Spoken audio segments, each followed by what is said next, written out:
Okay, so today, in order to further testing of the GoPro, I'm going to be doing uh, basically an unboxing video. As a child of the internet in the thousands, if you want to call it that, I very much grew up into young adulthood with this kind of like review video being kind of the fixture of marketing and tech marketing and videos in that sense. For me, they kind of fell out in general, but I still use older ones. In fact, as like I don't know what sort of, it's like pleasant noise. It's like green noise, I believe, is the scientific term.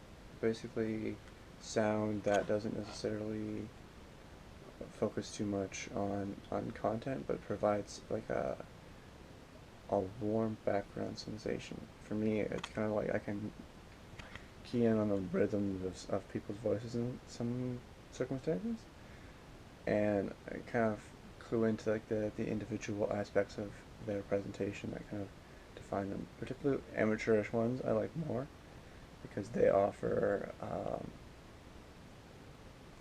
I guess grit would be the word that's not really appropriate, but like gives it texture, right? Things that are very high polished, it looks great. But sometimes you can't really connect with it. Bad lighting here maybe accounts for something. I don't know. Sound quality also, like having bad sound quality at some point sometimes is actually quite interesting. But basically, it's going to be some form of unboxing video. In this case, it's going to be of the AGPTEK bottle cutter. I think that's how it's pronounced. I bought it to cut bottles or cut wine bottles for glasses and that sort of thing, like drinking glasses. But at this point in time, there aren't a lot of wine bottles and extra I have to cut, so it's kind of funny. Most of the videos on YouTube are the product ones that I really enjoyed were reviews, but some of them were unboxings as well. So we'll start this and use this as kind of a preface, if you will. Also, I'm probably going to be posting it on my personal channel rather than on the more formal one, because they're kind of not the sort of quality you want people to pay to look at. It doesn't really serve any sort of model there, and I'm actually going to find them interesting to watch again. But enough of that. I'll just try and get to the video now. Okay, so this is the AGPTEK bottle cutter, or AGPTEK. I don't really know exactly how it's pronounced. Basically, I bought this in order to cut bottles. You can look at the basic product to see what results you can come from it. I like the fact that they've included a wide variety of creative options that you can try for yourself, and at some point in time I'd like to hope to do something similar, but it's nice of them. The packaging itself is probably middle of the road quality. I appreciate the printing on the main side. It gives a good aesthetic sense. The rest of it's quite plain, which is fine considering the price tag is around $40. It's not that expensive. I hope that it'll do things. There's minor imperfections in that, but I don't really mind that. I'm more interested in what's inside. So we're going to open it up right now and take a look. Dun-dun. Okay, so off the bat we have a basic manual and an introduction. It basically goes over introduction, options. It gives it an environmental life, which I'm not really a high fan of, but you know, sustainability is definitely a mainstay, and I'm fine with sustainability, but the buzzword of environmentalism isn't really my jam. At any rate, contents say introduction to the first bit, that's done. Starting your environmental life, not really interested in that. Etching tool requirements, this exactly, or roughly, explains what you need to do. There's a cutting surface, apparently.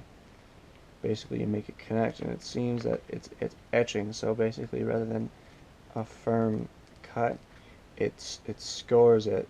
It scores the bottle as you rotate it, and this puts a cut in that's enough to eventually go right through the glass surface. That's why I bought this version rather than a simple tool, because I thought that making even cuts on a rotating device would be better to try. It was only $15 more than if I had bought a straight cutting tool, and I'm interested to see how that goes. Basically, it tells you how to adjust the machine. There's seems to be Allen key, wrench screws right here, and they adjust the front cutter and then the rear mounting surface. See, it talks about how to use it. It gives you good directions, gives you rotation directions, talks about how to heat and cool it in order to make the cut go through, which is interesting. I was under the assumption that it would actually cut right through, but this seems to say that the best thing to do is to add differential heating to make that happen. So that's interesting. I was aware that it wouldn't finish the bottle, but I wasn't sure about how it would affect the other part of it. But I suppose better to know that now rather than to try it and run into issues. Next, there's suggestions. So drinking glasses are the basic go-to. Second one is flower vases here. There's also apparently a self-watering planter, which I think is quite interesting. Candle holders are suggestion 4, and this was the other reason why I bought it. Basically, at the time I was possibly going to be engaged in candle holding, where that's not really looking like it's going to happen anymore, but that's okay. Lampshades, I don't really do candles, so not really necessary. Wind chimes, not really interested, that seems kind of stupid. Salt and pepper shaker, I don't really do that. It'd be interesting to make that work, but it's just not really my thing. Christmas tree decorations, not really me either, or egg holders. Hourglass seems interesting, but looks also complicated. And then as far as DIY stuff, I'm not going to do flash powder or rope. Airbrush sounds interesting, but it might be something for later. Not now. There's conclusion, there's directions in German, it seems, and French, and Spanish. Okay, let's get to the actual product. It seems like it comes in a simple bag. There's a piece of tape. The packaging doesn't look like it does anything. I'll leave that there. Okay, so this is what we have, the basic AGPTEK, which I'll call surface. This is the basic product. It basically works as far as the directions show, or I guess induction shows, with basically you putting the bottle on this and then rotating it, and this wheel here, which isn't actually turning right now, should not necessarily turn, but stay in a place where it connects with whatever you're putting on it, and it should put a scoring or an etching line into it. This is basically a bolt and a wing nut position. Seems to not be doing much right now. These are the Allen key bolts. I believe there's an Allen key right here, which would hopefully be able to adjust this. Okay, so yeah, it seems to work. Pushes out, pushes in, so it works with different diameter screws, which is nice. I like that. The other one is the same, and if you look at the paint coating, it's not perfect by any means. I mean, it's a nice feature. It's better than bare metal for sure. But you can see areas where the paint has added up, and spots where there are little flecks because the paint has either had air bubbles or some sort of surface has come into touch with it. At any rate, it's not doesn't really bother me because the product isn't supposed to be that high of quality. So it's not as if I'm spending a lot of money on this. Let's see if this moves back or forward. Doesn't seem to right away, which makes me think there might be something going on. Yeah, that's firmly stuck.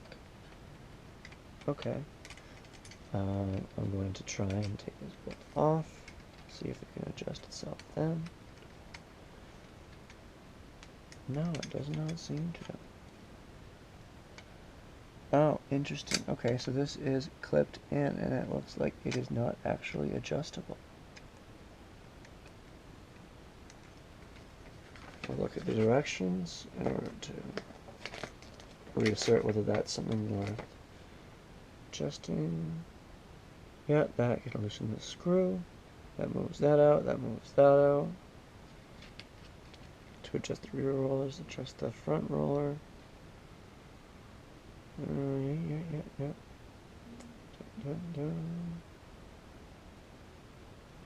Okay.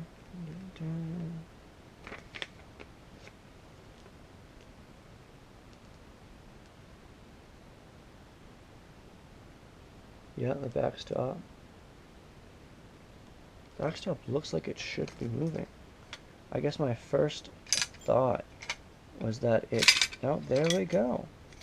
Yeah, I was under the impression that it wasn't moving because someone had painted it and that was at low quality, but in fact, it slides... well, if I make it slide, it'll actually slide.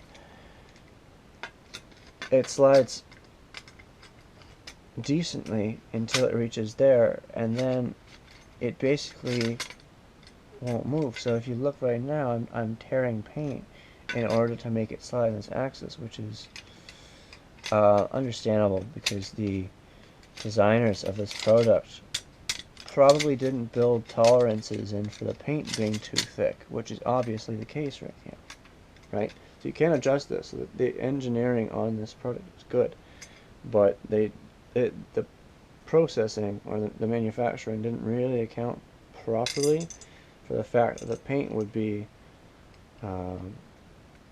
thick. It really isn't a hamper on usage. I think that what I will do is file the edges down just to get the paint out so that I can slide it and adjust it without having to wiggle it back and forth and get extra paint. Oh, this is somewhat unfortunate, but yeah, it's gonna end up happening, and I don't want to have to keep rubbing it with the metal ferrule here if I don't have to.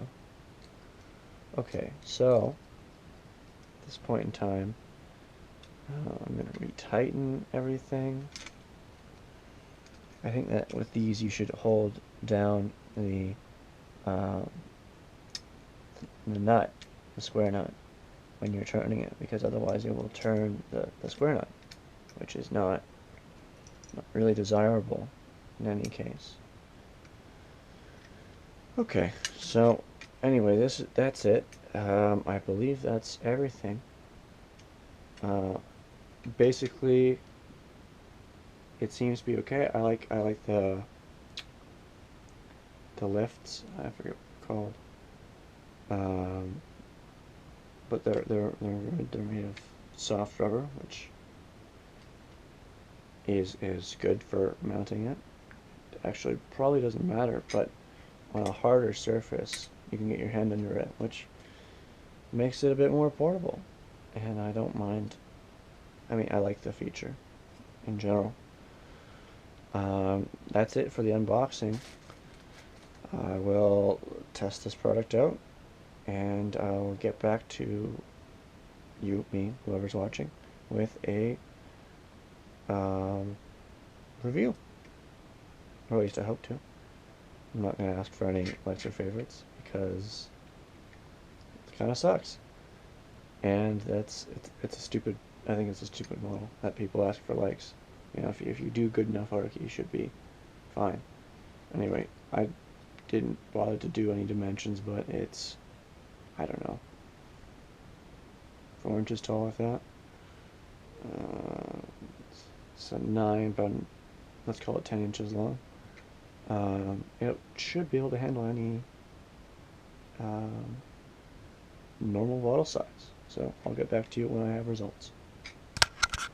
I forgot to say that was mounted on the head cam, so it's also an experiment of that. If I totally botched the angle, you know, sometimes things happen. Anyway,